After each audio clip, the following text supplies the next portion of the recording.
Steve Jobs was a genius of the modern age. He gave us tools to change our lives and the way we communicate. Here comes a device that comes with no manual, and everybody knows how to use it. Amazing. They weren't just hits in the sense they sold well, but they actually changed the whole nature of technology and caused everyone else to follow them. This intimate portrait is a revealing insight into Steve Jobs' life. Andy Warhol gets down on his hands and knees. Steve showing him how to use the mouse. His career. He shook up a whole industry. His character. Steve loved those creative ideas. His faults. Steve ultimately betrayed everyone. His artistry. Just the smooth lines of it. And his achievements. He's going to inspire a whole new generation. By the people who knew him best. I'd give a lot to have Steve's taste. If he needed you, he was your best friend, and he would seduce you. When I was having a hard time, would be on the phone, would drive up from Silicon Valley, take me out to dinner and hang out and take walks with me. And he turned on me, total street bully, in my face, scream. And I went crazy. I'd never been there. I don't ever want to be there again. How much fun we had in those days doing things together. But you lose it. You can't ever go back. And just have those conversations that make us both smile. Through their eyes, we reveal what made him the man who always gave us. Now there's one more thing.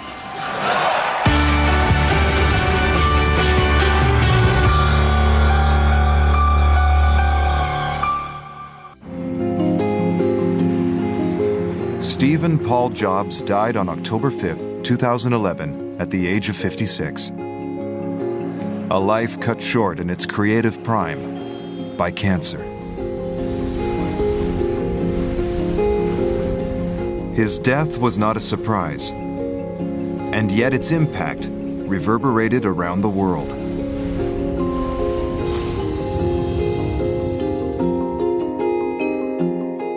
The news was spread, and the tributes were created on the new eye devices that his visionary genius had made.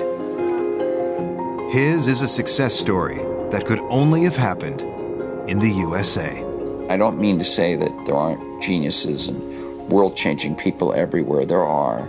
But I think in Jobs' case, in the particular path of his career, this could only have happened in America.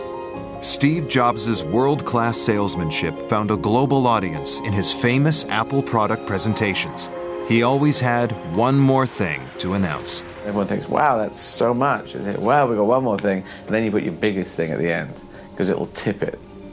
It's good showmanship, really. Tragically, that one more thing has now become one last thing. The news that Steve Jobs had finally logged out made headlines everywhere. This man really had changed the world. When you grow up, you tend to get told that the world is the way it is, and your life is just to live your life inside the world, try not to bash into the walls too much, try to have a nice family life, have fun, save a little money. In this exclusive, never-before-seen interview, Steve Jobs gave a rare glimpse of his vision of the world. That's a very limited life. Life can be much broader once you discover one simple fact, and that is everything around you that you call life was made up by people that were no smarter than you. And you can change it. You can influence it. You can build your own things that other people can use. Once you learn that, you'll never be the same again. In the Los Altos suburb of San Francisco, California, just about everybody was an engineer or worked in electronics. A childhood spent here in the future Silicon Valley was the first key lucky break in Steve Jobs' young life. His closest childhood friend was Bill Fernandez. In about 8th grade, halfway through, this new guy came into the school who was Steve Jobs. And we were both introverted, intellectual, kind of socially inept, and we gravitated toward each other. The two boys shared the same hobby. We started taking long walks and talking about the meaning of life and what is this all about. And after a while, we started doing, in addition to walking and talking, doing electronics projects together. Fernandez also knew another electronics geek, his neighbor's son, Steve Wozniak, universally known as Woz. So one day, Steve Jobs bicycled over to hang out with me and do electronics projects in the garage.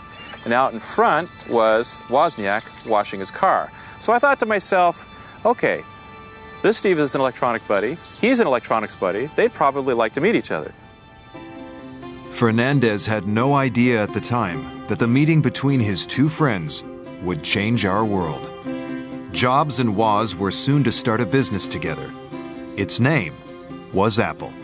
If Woz and Jobs had never met, there never would have been an Apple computer. There would have been computers and there would have been personal computers. But we probably wouldn't have the kind of wonderful, empowering things that people fall into if Woz and Jobs hadn't met. The neighborhood we grew up in had a lot of Lockheed engineers on it, and I would go up and down the street to the various dads on the street and get mentored in electronics. And Steve Wozniak's father was one of the people who mentored me. As Jobs and I were walking over, I noticed Woz out washing his car. And I said, hey, Woz, come over and meet Steve. So Steve meets Steve.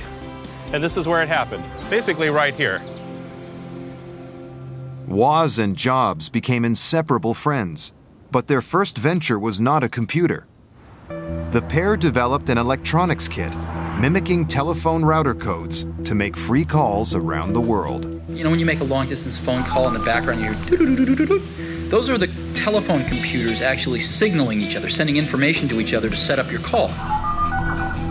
And there used to be a way to fool the entire telephone system into thinking you were a telephone computer. You could, call from a payphone, go to White Plains, New York, take a satellite to Europe, take a cable to Turkey, come back to Los Angeles, and you go around the world 3 or 4 times and call the payphone next door and shout in the phone, and be about 30 seconds and come out the other phone. The pair moved on from phone jacking for fun to creating computers, building the prototype of the very first Apple. It's a fond memory for Steve Wozniak. He was always thinking about certain technology, the early products that got developed, the building parts, what those might lead to in our future. And he was always pushing me as an engineer. Could you possibly add this someday? Could you possibly add that someday? Yes, I could, thinking, no, it's way, way off. But eventually we all did. In those early days, Woz and Jobs took their creation to the Homebrew Computer Club, an early computer users group in Silicon Valley, where it quickly attracted attention from their peers. I met both Steve Jobs and Steve Wozniak, at a meeting of the Homebrew Computer Club in Palo Alto. Our first meeting was really simple. It was in the parking lot, and I helped them unload Woz's Fiat and carried in what I guess was the first Apple I to show it off to the assembled multitudes. When that same first Apple I was auctioned in 2010, it attracted even more attention. It heralds the home computing revolution. This is the first computer where you use a keyboard and a screen to enter and read data. Selling for £110,000. From the hippie days of 1970s California, a handful of teenage geeks emerged to change how we work, play, and communicate with each other. Founders can be divided into 2 camps. There are hippies and there are nerds. And Jobs was definitely the hippie and Woz was the nerd. And the hippie has the grand vision and the nerd is able to realize the vision. The nerd knows everything about women but doesn't know any women. Steve knew women. So, there's that distinction. So they really needed each other. He knew how to beat it out of Woz, and he would do that. And his contributions at that time were saying, gosh, we could sell these things. I mean, which doesn't sound like much, but it's huge when you're dealing with a guy in Woz who never thought about selling anything. I wanted it to happen so badly. I gave this computer away. I gave away the listings, no copyright notices, no nothing. And then Steve Jobs came and saw the interest, and he said, why don't we start a company to make some money? And I said, fine. They did want to start a business. They raised money to start a business. They knew that they couldn't do it on their own. They sought out older people to help. And Steve Jobs, in particular, was quite persuasive. In Apple's earliest days, the two Steves, Jobs and Woz, took on an older and more experienced partner. Ronald Wayne now lives and works near Las Vegas. A fitting location for a man who walked away with nothing from a $37 billion no-lose bet.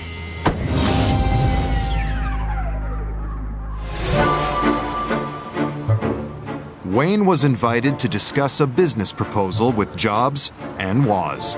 That was the first time I met Steve Wozniak. He was a fascinating guy, fun guy to be with. Not only a fun guy to be with, the most gracious man I've ever met in my life. As far as Wozniak was concerned, the world was a great big sandbox with a lot of toys to play with.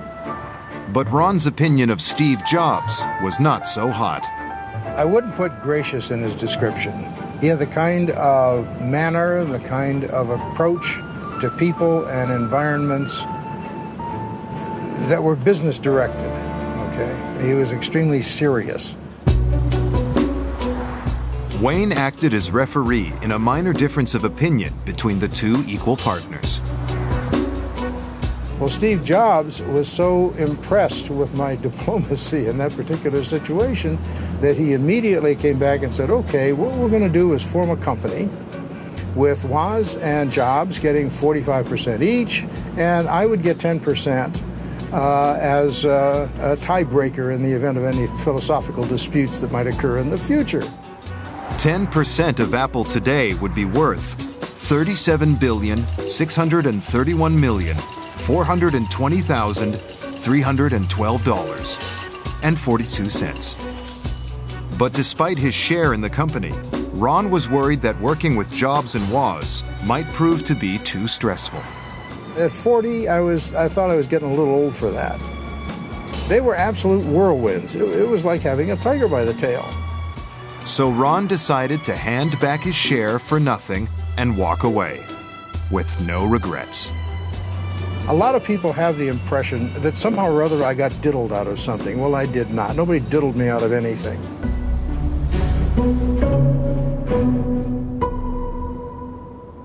Wayne may not be bitter, but he wasn't the only early Apple employee who made a life decision most of us would regret. The funny thing is that Steve Jobs hired me, and he said he had hair just down to his waist at the time, and he as I recall, he only ate fruit, and he said we don't have very much loot, so we'd like to pay you in stock. I held out for the cash. When Steve Jobs first launched Apple, the computer industry meant mainframes and mini-computers. Huge devices sat in air-conditioned rooms, and users worked on terminals.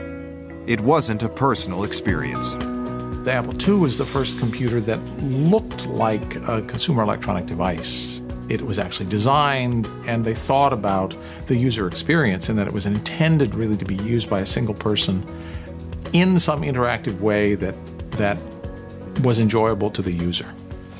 Different. Steve always thought much more broadly than just technology. He was certainly a techno-visionary, but the key to his greatness is to see how broad he thought.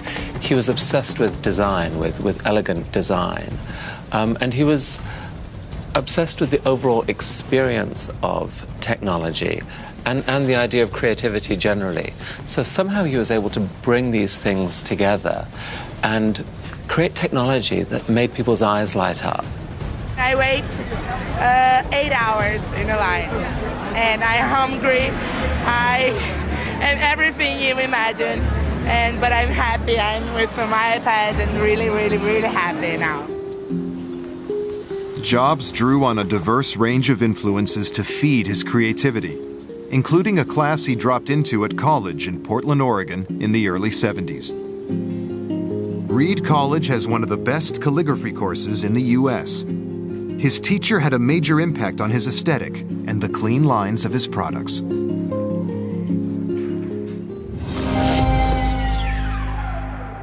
We had many very bright students here, and we had bright thinkers and people that wanted to change things and improve the world. But Palladino witnessed firsthand the impact Jobs had on his peers. The other students brought him to me like they were bringing me someone very special. They really had a high regard for him. I guess they could see the dynamics already forming in his thinking. Jobs completed the course in 1974, but returned 2 years later. He was enthusing about a machine he had created in his garage and seeking advice on a font. He was interested in telling me what he was doing and how he was using what he had learned in class, but he wanted some help with Greek letters because he wanted a Greek font and he couldn't find satisfactory models to go from. Before Steve started working on computer typefaces, they were in very bad condition, and any improvement would be a step forward. The resulting fonts appeared not just on Macs, but ultimately PCs too, dramatically improving the user experience. But not for Robert. I never touch computers. I write everything by hand. Getting letters in the mail is getting to be very rare.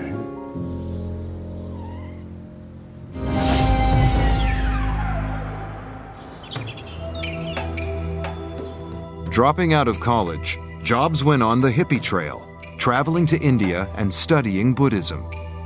This also had an impact on his work at Apple. I first met Steve in 1975. He had recently returned from India. He's way ahead of his time. He wasn't the typical teenager. He asked questions that were a lot more serious than the normal 20-year-old.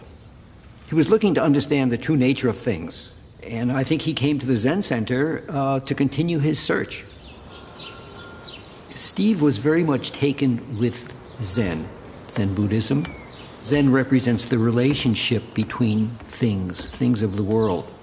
In Zen, it's expressed in art. You see it in flower arranging, ikebana, you see it in calligraphy, you see it in artworks. Steve was very much taken with that, especially calligraphy. He noticed the way the lines and the spaces had a relationship. I think his genius was being able to take the principles of Zen and incorporate it into the products that came out of Apple. Jobs freely acknowledged how these outside influences had affected him. He was always trying to look for external references and external influences. And he'd talk about, his Mercedes was beautifully designed because those German guys were thinking beautiful thoughts, I guess. He loved aphorisms. Picasso said, good artists copy, great artists steal. And he loved to say that, and he's the guy who came up with something would be insanely great. What does that mean?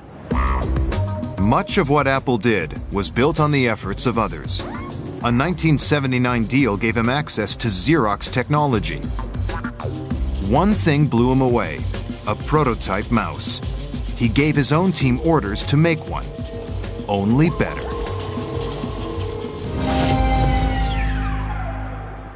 You got to build it for less than $15. It's got to last 2 years. I want it to work on the desktop, a normal Formica desktop. And I also want to be able to use it on my jeans. As I left the meeting, headed out to my car, I was thinking, does this really make sense? Is Steve crazy, or is there something here? If Steve wanted something, his team just had to innovate. So for Dean, that meant a trip to the drugstore. As I entered Walgreens, I had in my mind, most importantly, was where do I find these spheres, these balls, to be a part of the mouse? And I had thought about the underarm deodorant as the right solution. And I emerged with some roll-on deodorant and a butter dish. And as you can see here, there's, of course, different size balls, depending upon how it is applied. Not only that, but then once I had the balls, I said, what's a quick way to have a structure to put around the ball so that I can start interacting with it? And I remember going to the housewares area, and I found a butter dish, which was about this big.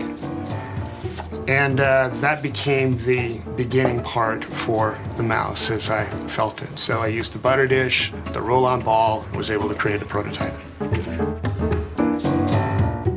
It's hard to believe that in a design so small as something that fits in your hand, there could be much controversy around it. But it turns out there was one major controversy, which was how many buttons should there be? The original Xerox PARC had 3 buttons, and there was a great debate about how many buttons were right. And Steve always had the notion of simplicity. The magic of Apple products is simple. There was one button, and it's magic. From the early days, one man influenced Steve Jobs more than any other: his friend and rival, Bill Gates.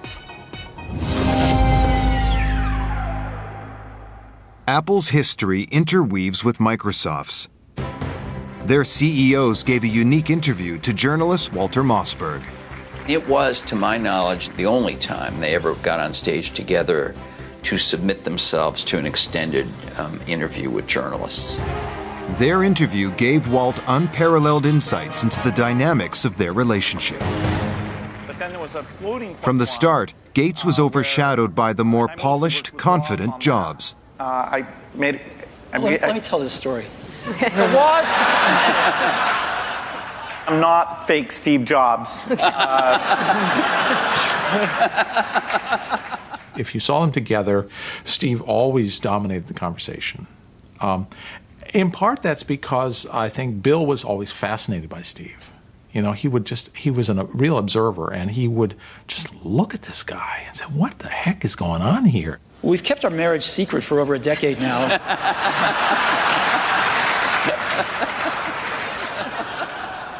He admired Steve for his ability to interface with people, connect with them, affect them. They were partners, for a long time.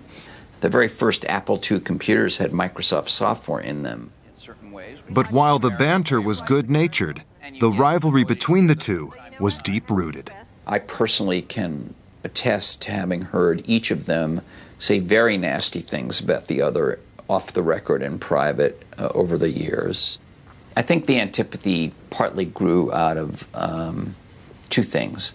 On Jobs' side, he believed that Microsoft had stolen the basic ideas in the Mac. From the point of view of Gates, I think he found Jobs difficult to deal with. Steve is so known for his restraint.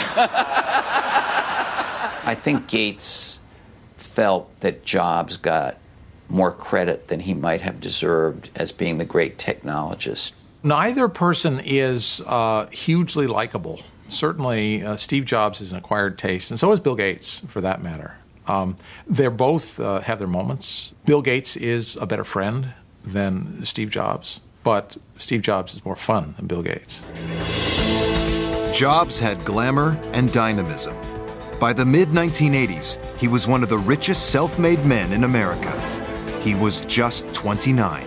People are going to bring them home over the weekend to work on something. Sunday morning, they're not going to be able to get their kids away from them, and maybe someday they'll even buy a second one to leave at home.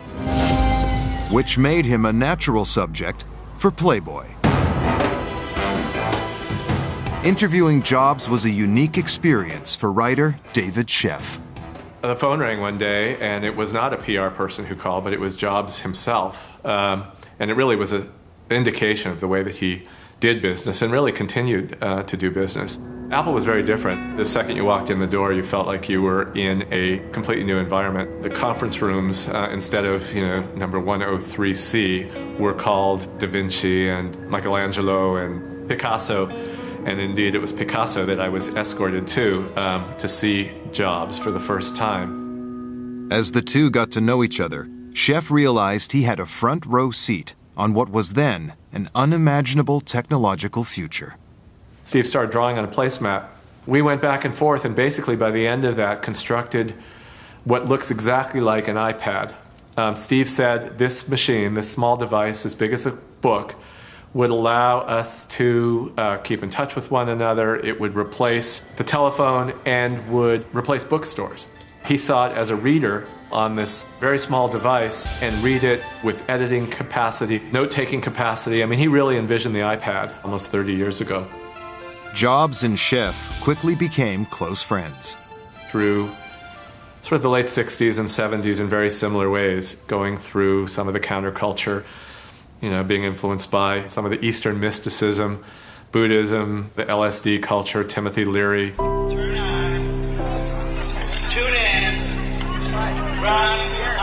He was always so excited about everything, and we went to movies together, and we went to the opera together, and he could talk about everything, and he was this incredibly giving, loyal friend.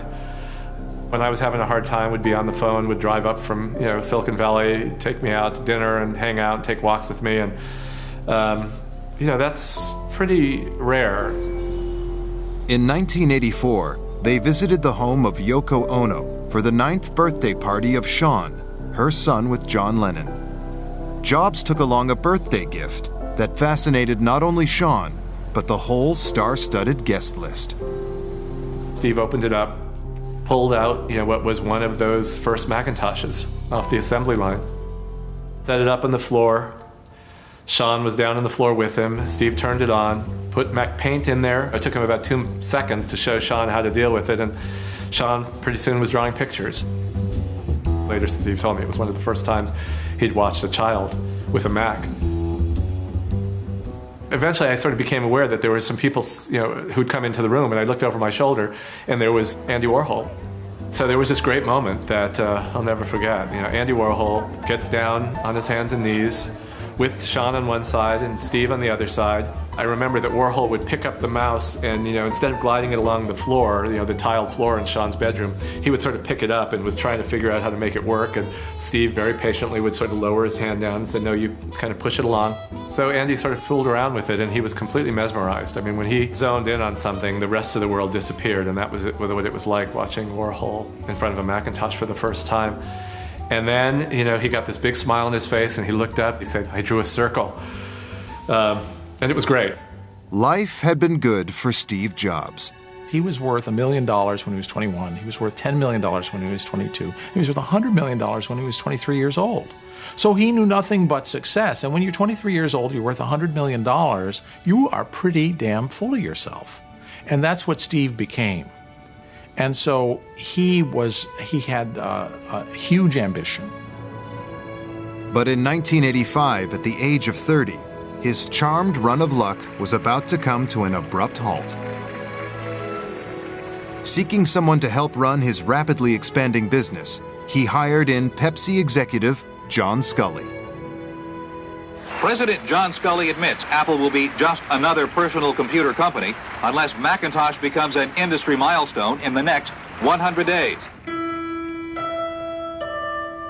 There was kind of a love affair at the beginning. I mean, Steve really trusted him and really saw a kindred spirit, you know, someone who would help him build Apple. His love was Apple. He envisioned being with Apple for his life. He said, but that doesn't mean there won't be periods when I will leave and I will do other things, and I will, you know, my life will weave in and out of Apple.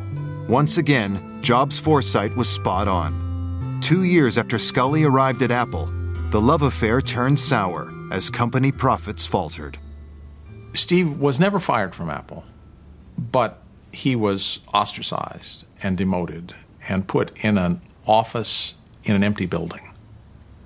And after that, he resigned in 1985 and then immediately sold his more than 6 million shares. He was the largest single shareholder of Apple at the time, and sold his stock at a bad price, and didn't get as much money as he should have or could have had he done it smartly, but he was angry. He felt so betrayed, so angry, so disillusioned, that, you know, Sculley was, in his mind, at least part of, if not the ringleader in what he viewed as a coup, to remove him. And Steve was pissed off. And he really was pissed off about Scully because he brought Scully in and trusted him and then felt betrayed by him. So he sold his stock and went off, took his tens of millions of dollars, but not hundreds of millions of dollars, and started a new life. But there were still people willing to back him with hard cash. One of them was self-made Texas billionaire and former presidential candidate Ross Perot. He saw how wounded Jobs had been by Apple. I think it was, first, a tremendous disappointment, which I can certainly understand. Secondly, he picked himself up, dusted himself off, and started all over again with very little hesitation. And I really admired that. You know, otherwise you could just sit around in a dark room and sulk about it, but that's not Steve. Steve started a company called Next to do a computer that was going to be what he thought Apple should have been, to aim it at the education market because Apple had had conspicuous success in education. There were some people he could steal from Apple to market to that segment, and he thought starting small made sense. But even starting small needs big money. I invested $20 million in Next. He contacted me, asked me to be a principal investor and to serve on the board with him, and I agreed to do it just because of my support for him. And there's no question in my mind that if he wanted to do it, it would get done. He's great with attracting and motivating the best of the best people. He's great at encouraging them to be creative and come up with new ideas and not just be little robots, which many big companies just want you to be a little robot and do what you're told to do, and the last thing they want to hear from you is a creative idea. Steve loved those creative ideas, and that was a magic part of the success of Next. A new Steve Jobs was rising out of the ashes of the boardroom battle at Apple. And this time, he was ruthless. He invested $5 million capital in a corporation called Pixar. And he took 70% of the company, and the employees took 30%. Steve kept investing because we would run out of money, and he did not want to be embarrassed by a failure after having been booted out of Apple, so he would put more money in and take more equity away from the employees. So over the course of about 4 or 5 years, he owned it all. Alvey quickly felt he was losing control to the new master.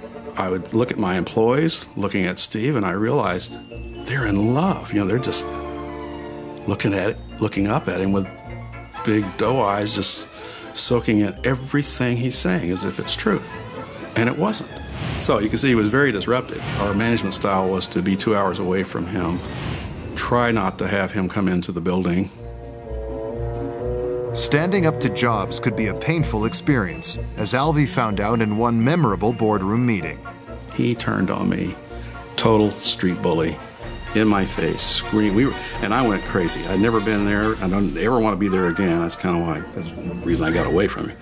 We were screaming at each other in full bull rage, with our faces about that far apart. And during that, so he was insulting my Southwestern accent. It was just street bully stuff. I still don't know what happened. Something broke. And during this face-off, literally a face-off, I marched past him and wrote on the whiteboard. Now, it was an unspoken rule, which I hate, unspoken rules, that only he could sit in front of the whiteboard and only he could use it. Nobody had ever tested it, but at this point I tested it. I marched past him and wrote on the whiteboard. He said, you can't do that. And I said, what, write on a whiteboard? And he stormed out of the room. So that was and then I was in shock for the next week or months or so. I just didn't know what had happened, you know. Everyone in Steve Jobs' life went through 3 phases. They were either being seduced, ignored, or scourged. And it all depended upon whether he needed you or not. If he needed you, he was your best friend, and he would seduce you. And then you would work like a dog, and if you weren't working hard enough, he would scourge you, and ultimately he would throw you away. On the personal level, it was not fun. It was not the way I want to be treated by another human being. Steve ultimately betrayed everyone. And some said the new Steve Jobs wasn't afraid of claiming all the credit, too. Disney took Toy Story and another one of their movies to New York for the critics to see. And the critics they didn't even look at the other movie. They just went nuts when they saw Toy Story. And they came back and basically told Steve that it was going to be a huge success. And that's the point when his ability to see something spectacular is about to happen, he just moved in and exploited that right to the hilt. And I must say he did a great job, became a billionaire from it. Awesome. So Steve's genius is to move when he has a good idea. I don't think they are necessarily his ideas, but boy, does he know how to move and market them like crazy. He's the world's genius marketeer, including of his own self-image. But the best was yet to come for Jobs. Apple was in trouble. They wanted him back. They were begging him to come back because they knew he could fix it. And he did come back, and he fixed it, and the rest is history. One man who witnessed Jobs' return to Apple was friend Walt Mossberg. He came back to Apple, and the company was almost dead. Literally, it was like 90 days from going bankrupt. He said to the people at this very demoralized, almost out of business company, we're not looking backward. I don't really care that we once had the first successful personal computer. I really don't care that we were famous and successful. We're not anymore, and this is where we're starting from, and this is where we're moving. And so when you see the second coming of Steve Jobs in Apple, Apple went from being just a wide open, wacky company to being a very disciplined company that understood its financials at a level that few companies do. And that's because Steve thought of every dollar as being his every dollar. They have resolved these differences in a very, very... It was an investment from Bill Gates that ultimately helped to save Apple. But when Gates made a live appearance with Jobs to explain the deal, it didn't go down well with the loyal Apple audience. Bill Gates was actually on stage rescuing Apple. Rescuing Apple. He did two things. He gave them $150 million, for which he got non-voting stock that expired after a certain number of years. And he promised to keep producing Microsoft Office, the Macintosh version, for, I think, 5 years. And so he was on stage rescuing Apple.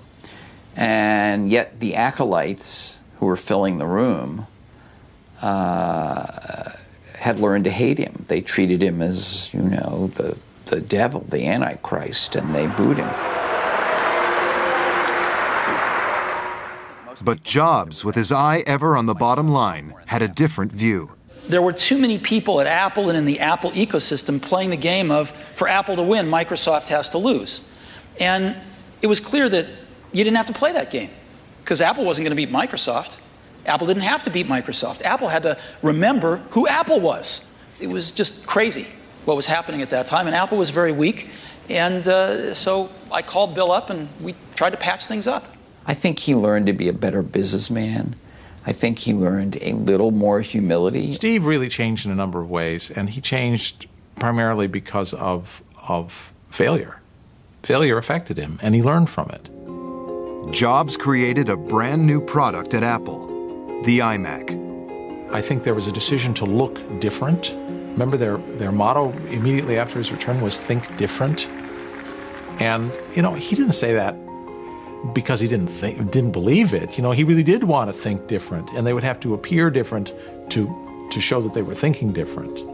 The pair joked about the relationship between Mac man Jobs and PC man Bill Gates. PC guy is great. I like PC. He's got a big heart. His mother loves him. His mother loves him. PC guy is what makes it all work, actually. Yeah. All right. It's worth thinking about. The truth about Bill Gates is a brilliant man who you could, and I did, have talked to for long periods about the future. He could think quite intelligently about the future, but the way Microsoft worked as a business was far more incremental than Apple. All the while they were working on some big leap, and Microsoft tended to do the incremental stuff almost all the time. What Steve's done is quite phenomenal. His ability to always come around and figure out where that next bet should be has been phenomenal. You know, Apple literally was failing when Steve went back and reinfused the innovation and risk-taking that have been phenomenal. So the industry's benefited immensely from his work. We've both been lucky to be part of it, but you know, I'd say he's contributed as much as anyone. I think he built the first software company before anybody really in our industry knew what a software company was, except for these guys. And that was huge. Bill Gates is a brilliant man. He did a lot for the world in technology, and he is now doing a lot for the world in philanthropy, and I think highly of Bill Gates. But of the two of them, the one that took the bigger risks and changed the game more often, it was Steve. It was Steve Jobs. Well, I'd give a lot to have Steve's taste. He has natural, not a joke at all. I think in terms of intuitive taste, both for people and products, the way he does things, it's just different. And you know, I think it's magical. Despite their rivalry, in this joint appearance after Jobs had been diagnosed with cancer, they displayed a healthy respect and even affection for one another. You know, I think of most things in life as either a Bob Dylan or a Beatles song. But there's that one line in that one Beatles song, you and I have memories longer than the road that stretches out ahead. And that's clearly true here. Well, you know what? I think we should end it there. It was one of the highlights of my journalistic career to be there.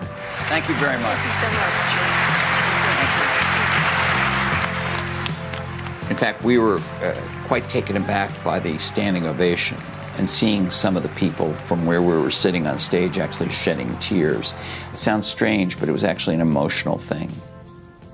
So I can move this with just a touch anywhere I want. Steve Jobs, now at the peak of his creative genius, was leading Apple to the peak of its creative success.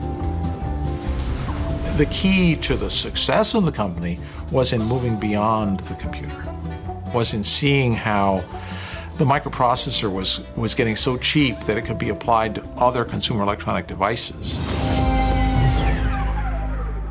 Innovative new products poured in a seemingly endless stream from Apple's development laboratories, pouring a stream of cash into Apple's coffers. 250 million or a billion or however many iPods are out there, you know, are what built the Apple of today, not the Mac.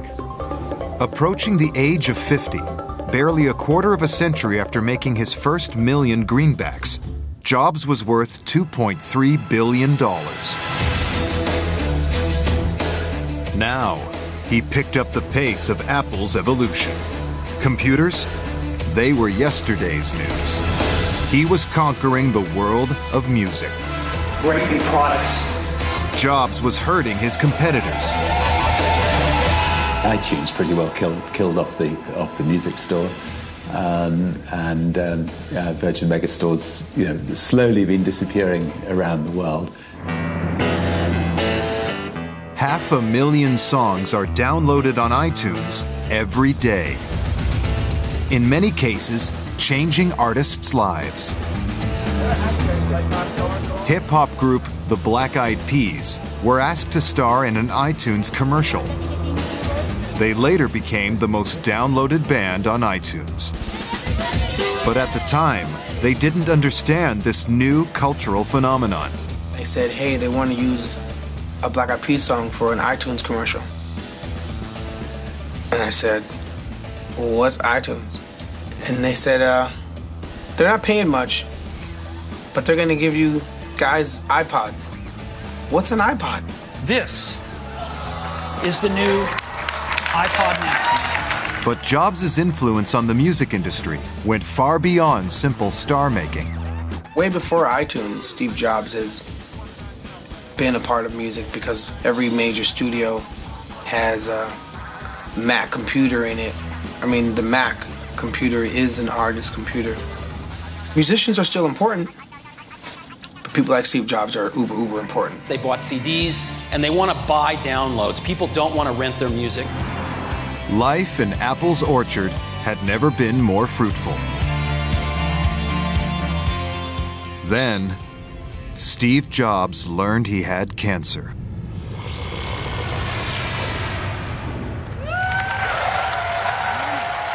A standing ovation for Apple CEO Steve Jobs as he greeted the public for the first time in more than a year. He carried on working, but the years that followed were a roller coaster of hope and despair. Most poignantly, he was asked what the next few years might hold. The future is long. The last few years have reminded me that life is fragile.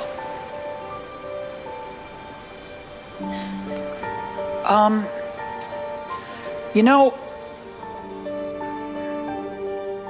Finally, he withdrew from public life. Only his closest friends saw how he was coping with the threat of an early death.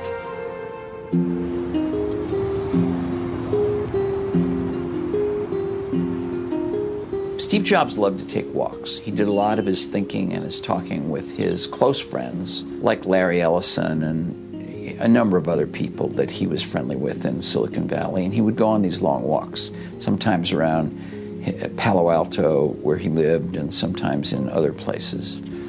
It just was his preferred method of thinking and daydreaming ideas with people. One day, I was out in Silicon Valley. He found out about it, and he conveyed to me that he would like me to come over to his house. And this was just after his liver transplant, which, as we all know, is a very serious kind of thing that takes a lot of recovery. And he wanted me to come over and just talk about industry gossip in a way, or events that had gone on since he'd been kind of out of action. He was very frail. We talked about his health, and he talked about how he felt he was recovering. And in the middle of this, he said, let's go for a walk. And I said, really? Really? You're sure you want to go for a walk? We're about halfway to the neighborhood park, and he stops. You know, he wasn't like gasping for air or anything, but he was not a well-looking man. And I said, Steve, why don't we go back to the house? And he smiled or chuckled, and he said, no, we're not going back to the house. I just need a minute, and then we're going to go on to the park, because that's my goal. I set a goal every day, and my goal now is to get to this park. I said, you're sure? And he said, yeah. So we walked to the park, and, you know, he was fine. We talked, by the way, the whole way. We were doing what he does on walks, which is we were talking about different things.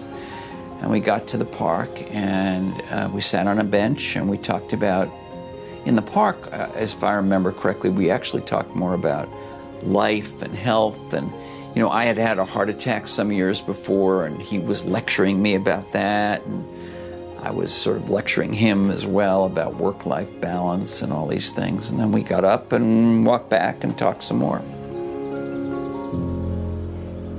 And the last thing he said to me was, you know, Walt, you and I have been through lots of adventures over the last 15 years, and we're going to have some more adventures to come. We never did.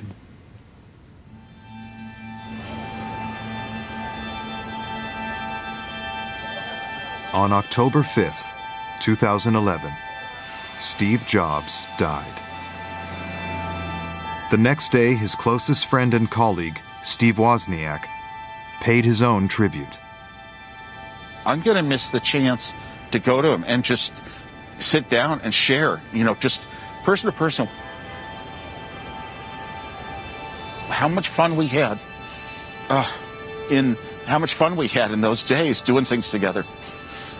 You know, but you lose it. You can't ever go back, and just have those conversations that make us both smile.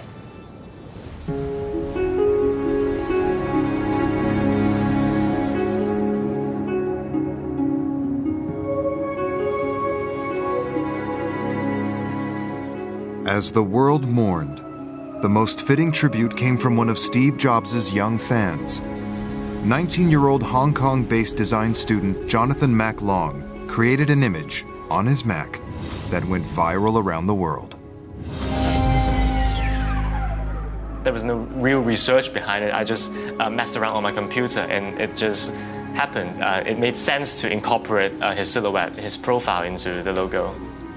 It's gotten around 200,000 responses on my blog. Some people have said to me that the logo actually made them cry, and I thought it was a really strong reaction to have, but it made sense because, you know, Steve Jobs had such a big impact on our world. He wasn't just a person who made all these great gadgets. He actually changed the way that we communicate. When you grow up, you tend to get told that the world is the way it is, and your life is just to live your life inside the world, try not to bash into the walls too much, try to have a nice family life, have fun, save a little money. How amazing is it that we live in an era where his legacy will transform people's lives and experiences of technology for the foreseeable future. This single individual gave us the original Apple and the Macintosh and Pixar, you know, and the iPod and the iPhone, iPad. I mean, that is astonishing. Steve Jobs created the most respected brand in the world, and you know, shook up a whole industry, and he did it with a lot of panache and style, and you know, great respect for him for it. Life can be much broader once you discover one simple fact, and that is everything around you that you call life was made up by people that were no smarter than you. The facts are the story of his life, the story of his successes, the story of his achievements, the stories of the great things he did for other people continue to go on because that's good for our country, it's good for the nation, it's good for the world, and it's also good for the people. Of course, that's what it's all about. I think the world will miss Steve Jobs. He took stuff to a new place, and I do identify with that. It's exciting when you do that, so I do find the excitement of that. And he also made things that were beautiful, great to touch, great to hold, and good to look at, and different colors. The minute that you understand that you can poke life and actually something will, you know, if you push in, something will pop out the other side, that you can change it, you can mold it, that's maybe the most important thing.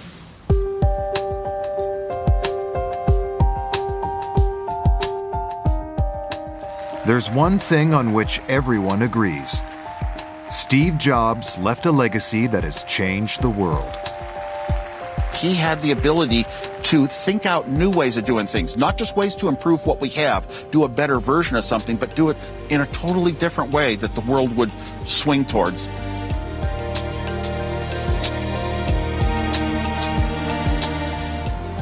And so we fall in love with Steve, because he gave us these toys that were not only fun, but really useful.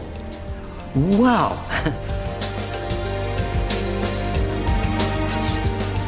It's upended industry after industry. It's forced everyone else to follow in his path, and it has touched billions of people. He will be regarded as the person who unlocked the creativity of a whole generation. He's changed the way we look at computers, phones, how we share, interact. He is going to inspire a whole new generation. A 5-year-old 20 years from now is going to create and design and invent and define a world totally different than the way we see it now. And it's going to be because of Steve Jobs. Even then, he had this ability to bridge a very intellectual world of high technology with something that everyone could relate to.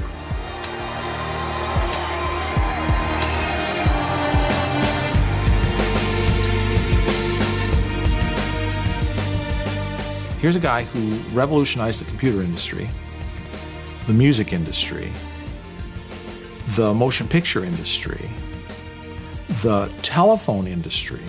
There's 4. And maybe more, I don't know, but certainly those four. And if you compare them with Edison, well, there was the electric power industry, the motion picture industry, and the music industry. Edison had only 3. That's impact.